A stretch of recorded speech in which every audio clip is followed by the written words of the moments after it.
자, 그럼 지난 방송을 통해서 접수된 이 고민 상담 중에서 먼저 엄태욱 소장님 접수를 받은 내용이 있다고 들었습니다. 어떤 내용일까요? 오늘 좀 주제랑 좀 같이 연관을 좀 지을 수 있을 것 같아서 부합되나요? 예. 좀 어느 정도 맞는 내용이 있을 것 같아서 요 사례를 좀 하나 뽑아봤는데 네네. 일단 영등포구에 이제 그 대규모 유타운 사업을 하는 곳이 있어요. 영등포구에 이제 영등포 유타운도 있는데 영등포 유타운은 사업 진행이 조금 느리고 이제 신길 유타운 쪽이 아무래도 사업 진행이 좀 잘 되고 있는 유타운인데 아, 신길 유타운 좋죠. 그런데 이게 이제 신길 유타운에서 두 번째로 이제 입주를 한 아파트입니다. 두 번째로 입주를 한 아파트인데 이제 2014년도에 이제 분양을 했어요. 근데 14년도에 분양할 때는 사실 그렇게 시장 상황이 굉장히 좋을 때는 아니었어요. 분양 시장 자체가. 네네네. 그래가지고 처음에 먼저 이제 시범단지격으로 한 단지가 있었는데 네네. 그 단지는 사실 굉장히 조합원들이 손해를 많이 봤습니다. 이제 좀 분양 시장이 안 좋다 보니까. 네네네. 근데 요 단지를 딱 하면서 이제 분양가가 한 5억 중반대, 30평대 기준으로 한 5억 중반대 정도 이제 이렇게 이제 분양을 했던 단지인데 네.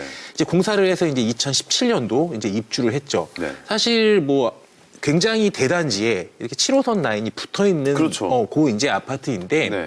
사실 얘기하신 것처럼 이 여의도에서 사실 접근성이 굉장히 좋은 지역에 신규 아파트들이 들어온다. 근데 이 얘기는 뭐냐면 사실 이렇게 대규모로 공급할 수 있는 곳이 사실 재개발 사업장밖에 없다는 거예요. 재개발이나 재건축 사업장밖에 없는데 이런 거죠. 주택 공급량이 부족한 게 아니고 이런 집들을 원하는 수요층들을 해소를 못 해주는 거죠, 사실. 그러다 보니까 이런 곳들도 이렇게 대규모로 신규 아파트들이 이 업무 지역과 가까운 곳에 계속적으로 들어오다 보니까 금액이 엄청나게 많이 뛰어버린 거죠. 아, 많이 올랐나요? 금액이 많이 뛰어서 실제로는 평당 얼마나 뭐 평당 그러니까 분양가가 5억 한 6,900 네. 요 정도 됐었어요. 5억 6,900 됐는데 올랐네요. 실제로 실거래가가 한 12억까지. 실제로 그분은 제가 보기엔 그분은 복을 타고나신 분인 게 네. 아, 대박이다. 서울 아파트 값이 14년까지 빠졌어요. 14년까지. 15, 16, 17년 갈수록 폭등했습니다. 갑자기 오를 때 완전 사셨구나. 분양 네. 받자마자 폭등한 거예요. 그냥 받자마자 폭등을 했던 거예요. 야, 진짜 운이 좋으셨네요. 그때까지는 4년 동안 하락했습니다. 서울시 네네네. 아파트가. 야, 이거 14년. 근데 맞아요. 이제 그런 거겠죠. 물론 이제 신규 아파트의 역세권이고 대단지고 이러다 보니까 금액이 올라간 부분도 있고 시기 경제 상황상 이제 성장을 하다 보니까 맞는 것도 있는데 예. 제 생각으로는 이제 이런 아파트가 많이 지어져야 된다고 보는 거죠. 왜 그러냐면 이런 이렇게 재개발이나 정비 사업들을 많이 해야 사실 그 아파트들에 대한 수요가 이제 안 생기니까 못 가는 거잖아요. 네네. 그러니까 이제 옮겨갈 수도 있는 공급량 자체를 만들어내야 되는데 네.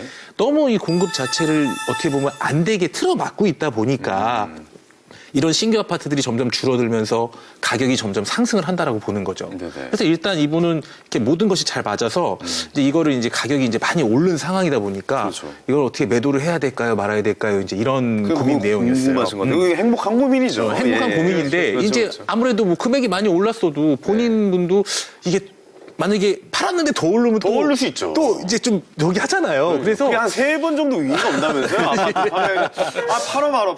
아, 좀만 있어봐. 그럼 오르고 약간 또 기다렸다 또 한 번 이렇게 3번의 기회가 온다고 그러더라고요. 이제 그런 것 같아요. 그래가지고 사실 굉장히 이제 그런 이제 갈팡질팡 이제 고민 속에 계시다가 이런 상담을 좀 해드렸던 내용인데 뭐 그런 여러 가지 상황으로서 제가 일단 요거는 조금 더 보유를 해라. 2022년까지. 왜 그러냐면 여기는 이 아파트가 두 번째 입주한 아파트이기 때문에 지금 현재 한 5개 단지, 6개 단지 정도가 주변에서 공사를 하고 있어요. 지금 현재로. 그렇다라고 하면 그럼 더 오르겠네요. 향후에 한 10,000세대 정도 되는 이제 대규모 아파트 단지촌이 되는 거죠. 네네네. 그렇게 된다라고 하면 사실 어떻게 보면은 이런 게 많이 져서 가격이 안정이 돼야 되지만 네. 이분의 사례 같은 경우는 사실 이런 케이스를 지금 굳이 청약 받기도 어렵고 애를 3명 낳을 수는 없잖아요. 네네네.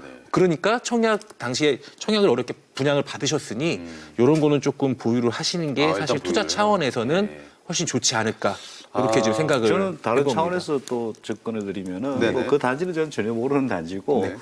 이제 지금까지 여러 연구를 했는데 아파트 단지는 적어도 한 14, 5년까지는 올라가는 경향이 많습니다. 14, 5년 지나면은 보통 하락 감정을 많이 받고 그리고 마지막에 신규 아파트 이후로 그렇죠. 14년까지. 입주하고 그리고 한 20년 지나가면 이제 또 올라가기 시작해요. 그때는 이제 재건축 있으니까 아, 20년 곡선이 지나. 이렇게 갑니다. 보통. 그럼 또 그 6년을 어떻게 견디냐에 또 차이네요. 아 근데 이때는 좀 완전히 다르게 움직이고 이런 연구들은 굉장히 많았고요. 네네. 그래서 이 모든 연구의 전제는 뭐냐면은 고시경제가 정상이어야 된다. 이 모든 이유는 한국이 잘 살아야 된다. 아 그렇죠. 하긴 그게 또 돼야 또 금액이 또 꺾이지 않고 그렇죠.